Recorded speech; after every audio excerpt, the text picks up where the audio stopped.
He is home now. He is free. In his final letter to the American people, Dad wrote, "I now begin the journey that will lead me into the sunset of my life. This evening, he has arrived. History will record his worth as a leader. We here have long since measured his worth as a man. Honest, compassionate, graceful, brave. He was the most plainly decent man you could ever hope to meet. He used to say, 'A gentleman always does the kind thing.' And he was a gentleman in the truest sense of the word, a gentle man. Big as he was, he never tried to make anyone feel small. Powerful as he became, he never took advantage of those who were weaker. Strength, he believed, was never more admirable than when it was applied with restraint. Shopkeeper, doorman, king or queen, it made no difference. Dad treated everyone with the same unfailing courtesy, acknowledging the innate dignity in us all. The idea that all people are created equal was more than mere words on a page. It was how he lived his life.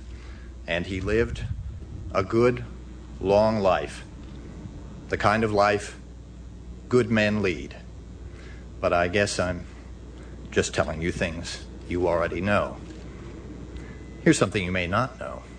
A little Ronald Reagan trivia for you. His entire life, Dad had an inordinate fondness for earlobes.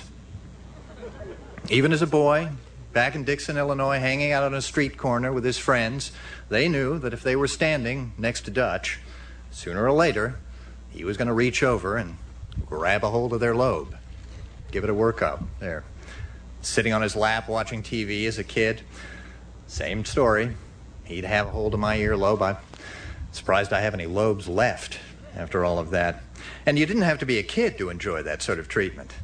Serving in the Screen Actors Guild with his great friend, William Holden, the actor, best man at his wedding.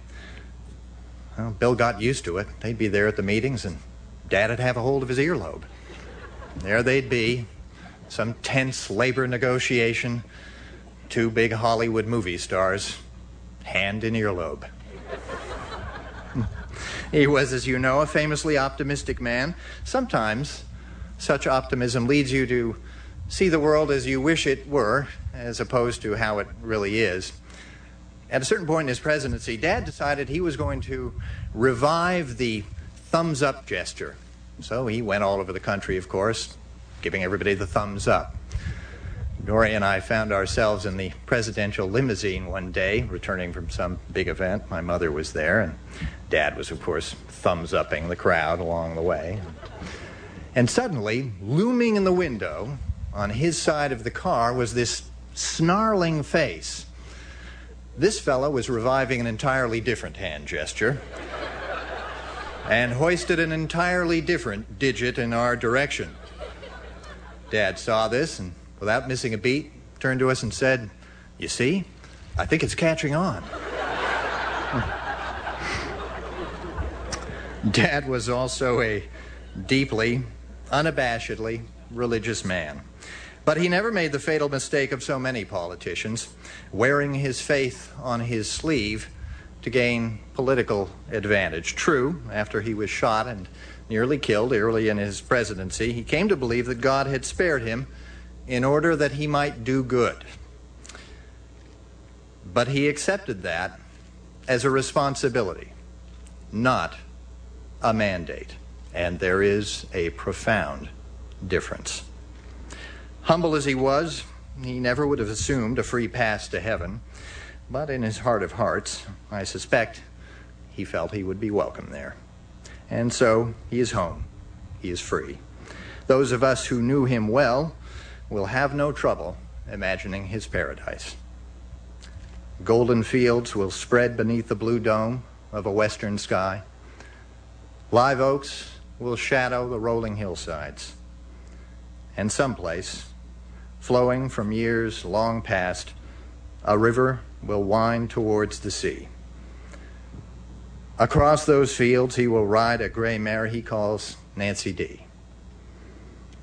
They will sail over jumps he has built with his own hands. He will let the river carry him over the shining stones. He will rest in the shade of the trees. Our cares are no longer his.